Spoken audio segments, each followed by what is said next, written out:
Morning team. If like me, you've just completed a marathon and you're sitting at home thinking, how am I going to get back into running? What am I going to do over the next week, 2 weeks, 3 weeks, or even further than that? How do I get back into it? Where do I start? Well, in this video, I'm going to tell you what I do after I've finished a marathon and how I get back into running and move on basically from that epic adventure. This video should probably be actually titled, How Do I Recover from a Marathon? But I'm not talking about like the stretching and the eating and all that kind of stuff, like the bits you should do after. I'm talking about the bits that probably we don't think about, which is like, okay, so week one, what do we do? Then like, how do we get back into running?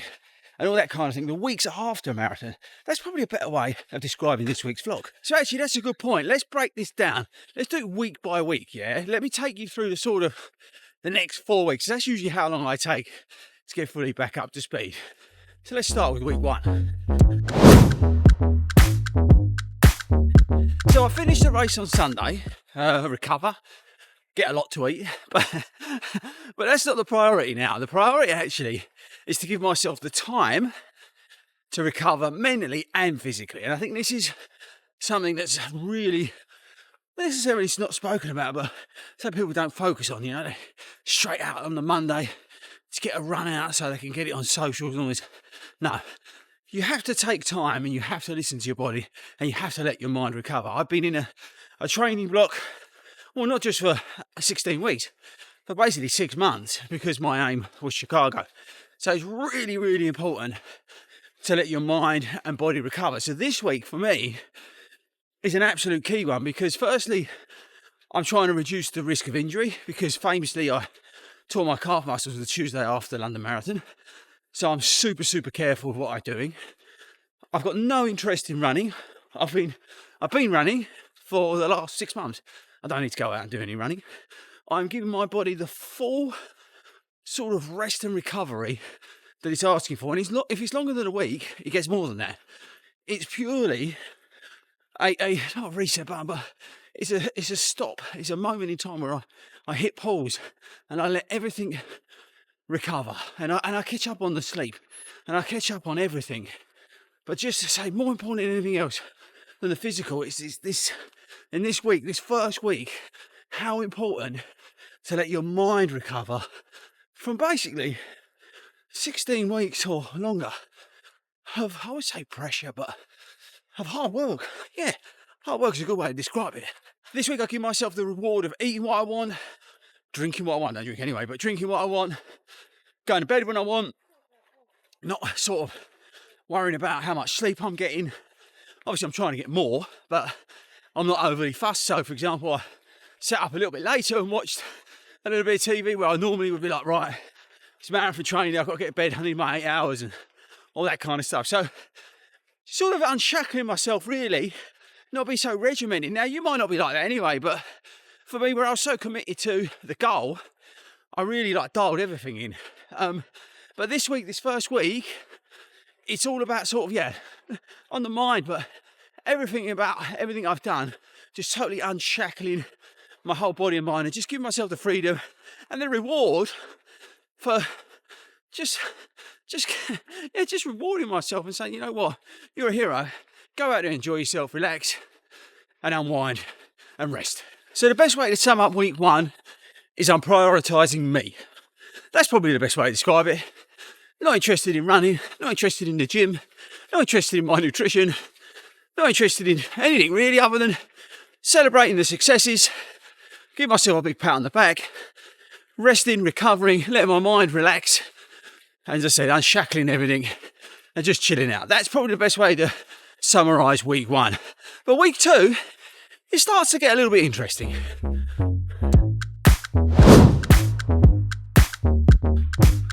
So week two, this is where we start to get back to work. Nothing crazy, but we get back to work in week two. So I'll give you an example of how my week two looks. I've got the gym on Monday. I've got 6 miles on Tuesday, because with Si, he's still training for the New York City Marathon, so I want to get along and support him with one of his runs. Wednesday, I'll probably do something with Paigey, but again, really easy. Thursday, I'll probably have a rest day, maybe go to the gym. And then Saturday, whatever really, not really that fussy how I feel, but just easing my way back into the week in terms of running. And that's the key here, easing myself back. I've got really no sort of mileage targets, session plans, or anything like that. It's all going to be done to feel. It's all going to be done to what I fancy doing. If I don't fancy doing something, I won't do it. It's just literally starting to get back out there and get the legs turning over. That's it. That's all I want to do, because actually I enjoy running. Funnily enough, it's fundamental to me to get out there and run. I'm a runner, not a YouTuber. I run because I like to run. So for me, it's, week 2 is all about just getting out there and enjoying running, which is the most important part. So that's the sort of running in week 2, but it's very much to feel, with no set goals, no set sessions, anything like that. Again, just giving myself the permission to do whatever I want, to come back in nice and gently. But I don't know if you noticed what I said. Gym on Monday, gym on Thursday. Yeah, I'm back in the gym because I've enjoyed the gym. I've really noticed a difference. If you've been following the channel, you'll know how much I've sort of hated it and then now loved it. So looking forward to getting back in the gym. Really want to continue the work that I started in the Chicago block, because I really felt it made a big difference. So that's an important step.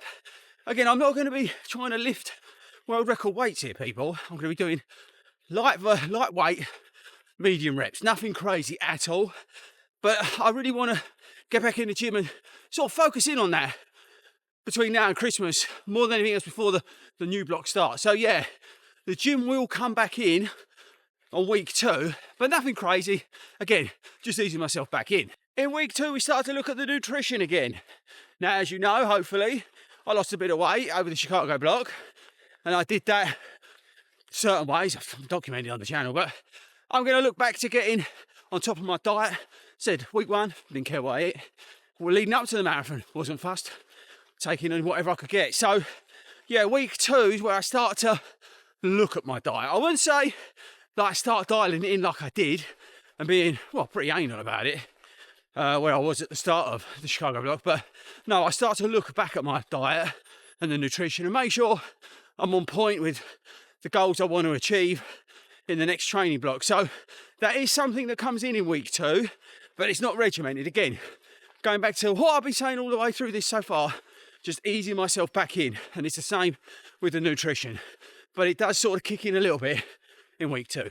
So that's week 2, all about easing back in. Yeah, it's a good way to sum it up. Let's crack on with week 3.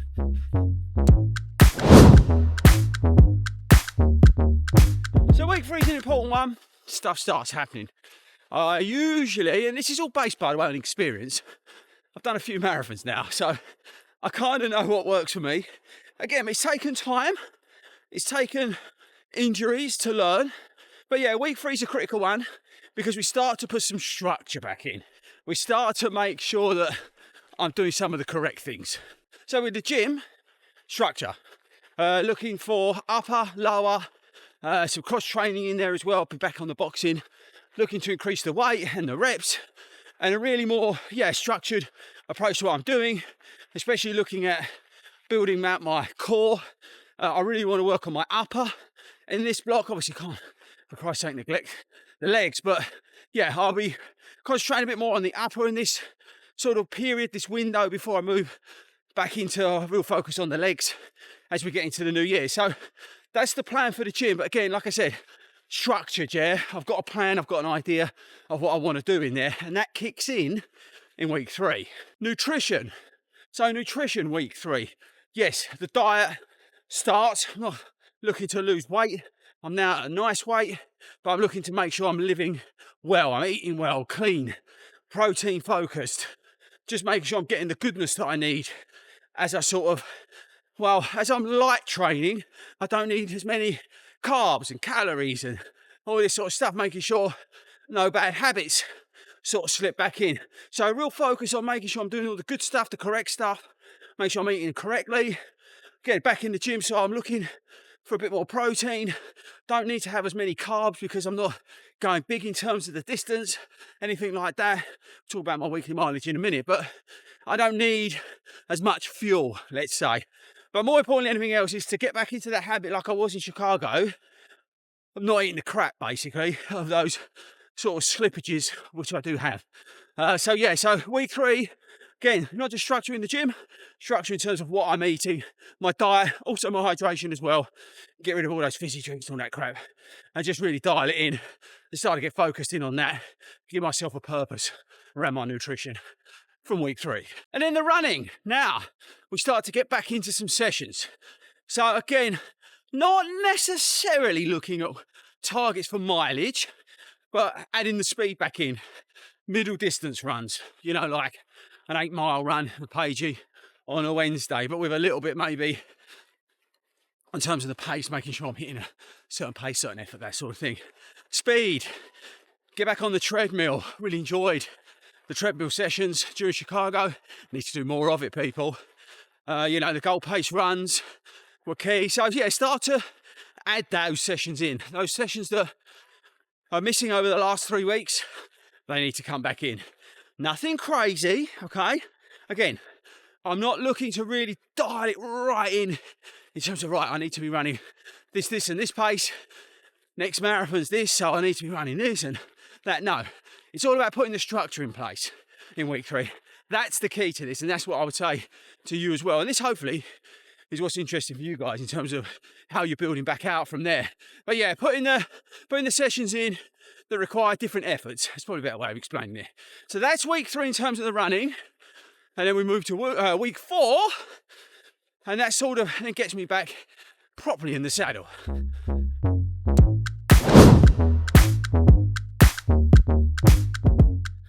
And then week 4, we are back, people. We are back to normal.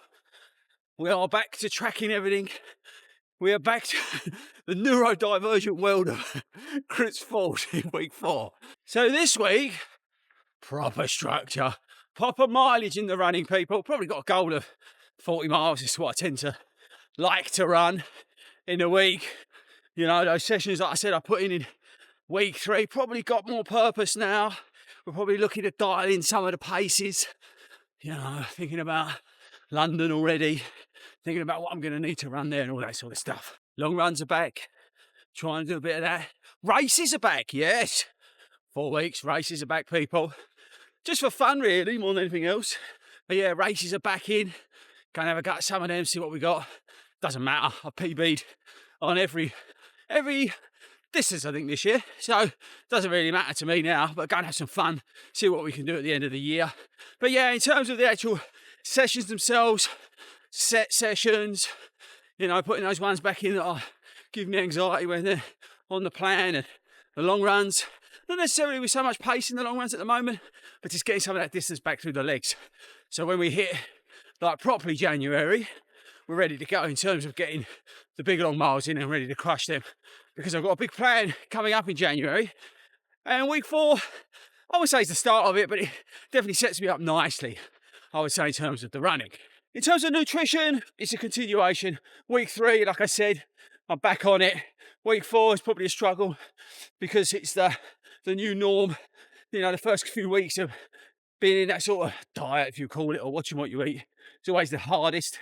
And then it gets back into that routine. So continuing on the nutrition in week 4, making sure it's a habit now as we head towards the end of the year. And the gym, going strong, cross training. Might have even chucked a bit of swimming in. I really enjoyed that as well. In the summer, I did a bit of that. Not a hell of a lot, but it's one of my sort of goals to try and get in there if I can on a Sunday. Oh, nearly fell over. But if I can add a little bit of that in, I think that will help me massively as well. But definitely with the boxing, definitely with getting the weight in terms of the gym and really strengthening up. As I said, focus is on upper at the end of the year before we really move into strengthening up those legs in the new year, in January. But just bang on it now. Week 4 is basically, we're back in the saddle and we're full guns blazing, looking ahead and cracking on with everything we've got to get done. It is funny running along here thinking I'm going a bit too fast, but if I look at my pace, I'm like 9 minute miles. It's the morning. It's funny how after you've done a marathon, you're still ruined. And that's why I come back to my point, actually. And hopefully this video is useful, right? Because you've got to give yourself that time to recover. Mentally, physically. You've just done a really hard thing. Yeah? Or one of the hardest things you could do. And not just the race, but the training, the commitments, the sacrifices. You know what I mean? And it doesn't matter how experienced you are, how fit you are. You've got to give yourself that time to recover, which is the point of this video. And that's why I wanted to go through it. Literally, as I said, we've done it week by week in terms of how I do it. And that's not necessarily the right way, but it's something hopefully to consider, to think about. Maybe when you're coming back from a race, maybe you just did, I don't know, York Marathon or New York, maybe. And you're like, oh shit, I'm done with running, I don't know what to do. Blah, blah, blah. Hopefully this week's vlog has given you some ideas, some pointers, maybe some motivation in how to get yourself back out there. And the important things to focus on, which are this, 100%. This is the most important thing to focus in all the time. No matter where you are, what you're doing, you've got to focus in on your mind and your mental health. Okay, so that's the most important thing. The second thing, physically. Listen to your body as you come back. Yeah, don't rush it. You've got all the time in the world. If you're doing another race in terms of like a marathon and a half, it's at least 16 weeks away, hopefully. Unless you're some sort of idiot who's decided to do 3 of them in a week. But yeah, you know, you've got time. Give yourself the time, there's no rush. Okay, so give yourself the time and listen to your body. That's the most important thing. And give it a chance to rest and recover. And thirdly, most importantly, remember to enjoy yourself. You probably during that marathon training block got a bit serious, got a bit committed, you know, all that sort of stuff. I won't say moody, but yeah, you probably pushed yourself. So get back to enjoying running. Get back to why you run. I think Ben made a good point on the podcast the other night. Getting back to your why. It's really key for me. I run because I'm neurodivergent and it helps me manage my autism and ADHD on a daily basis. If I'm running, I'm happy. I've got a focus. I've got numbers. I've got things to be getting on with. And I always feel better when I'm running. And I think that's the key. So whatever your why is, doesn't have to be a race, people. Doesn't have to be a marathon. It can literally just be because you like running like me. That's the most important thing. So get back to the why and do the other things I've said. And good luck with whatever you got next. Keep us posted. Let me know in the comments maybe what you're doing next. But that's it from me this week. Not sure what's coming on the channel next week. Hopefully we've got the boys back together, but I'm not sure what they're up to. Ben's running up a mountain and Si's in New York. And Speedgoat's eating. So not sure what's going on, but no doubt I'll see you next week. Thanks very much for all the support. I appreciate all of you. Thanks to everybody who subscribed to the channel. Thanks everybody for just the support. It really means the world to me. I'll catch you guys next week.